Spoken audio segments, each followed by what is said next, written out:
Kalau benar-benar ingin anda sukses dunia akhirat, harus kita percaya sepenuhnya takdir. Kuncinya di situ. Percaya sepenuhnya takdir. Takdir itu menjadi salah satu rukun iman. Tapi banyak di antara kita yang belum percaya sepenuhnya soal takdir. Dan kita sifat manusia, mohon maaf, suka tidak adil. Contoh, kalau Allah berikan karunia, nikmat, pertama kita lupa bersyukur. Yang kedua, kita tidak pernah berkata sama Allah, ya Allah, kenapa aku dapat nikmat ini? Tapi sebaliknya, kalau kita diuji oleh Allah, kita kurang sabar dan kita bertanya sama Allah, ya Allah, kenapa saya diuji? Faham tak? Kalau kita dapat nikmat, ada enggak orang-orang yang lulus misal ujian, dia berkata, ya Allah, kenapa saya lulus ujian?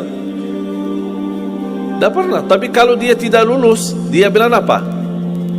Ya Allah, kenapa saya tidak lulus? Ketika ditimpa musibah, dia selalu merasa nyesal atau merasa sakit hati, tersinggung, berkata sama Allah, kenapa saya diuji padahal saya orang baik, saya jaga salat, saya berusaha mendekat sama Allah, tapi saya merasa bertambah berat ujiannya. Tapi sebaliknya, ketika diberikan nikmat, dia tidak pernah menyebutkan, ya Allah, kenapa saya mendapatkan nikmat ini? Kayaknya si fulan lebih fantas mendapatkan nikmat. Itu tanda manusia tidak adil, tidak bersikap adil.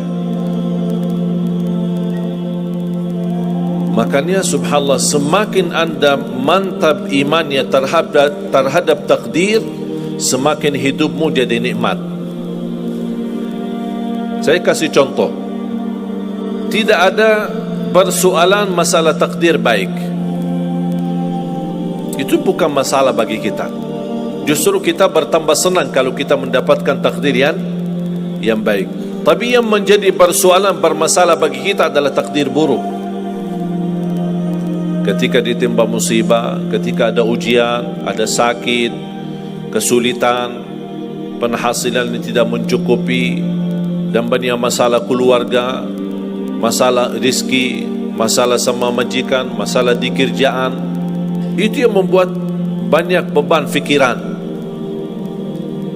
Tapi kita harus tahu, sebenarnya walaupun takdir itu ada baik, ada buruk, kenyataannya buruk, nampaknya buruk, tapi hakikahnya baik. Hakikahnya baik. Tapi kapan kita bisa tahu takdir yang buruk ini bisa menjadi baik bagi kita? Belum tentu sesaat terjadi ujian itu. Bisa jadi belakangan, bahkan bisa menjadi sekian lama baru kita tahu dan sadar ternyata takdir itu baik bagi kita.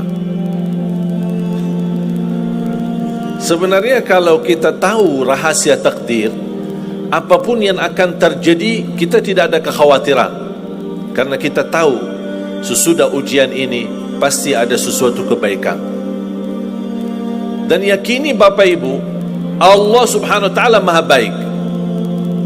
Allah tidak senang menyusahkan hambanya. Tapi kadang-kadang proses untuk menuju kebaikan ada kesulitan dan tantangan. Berarti intinya apa?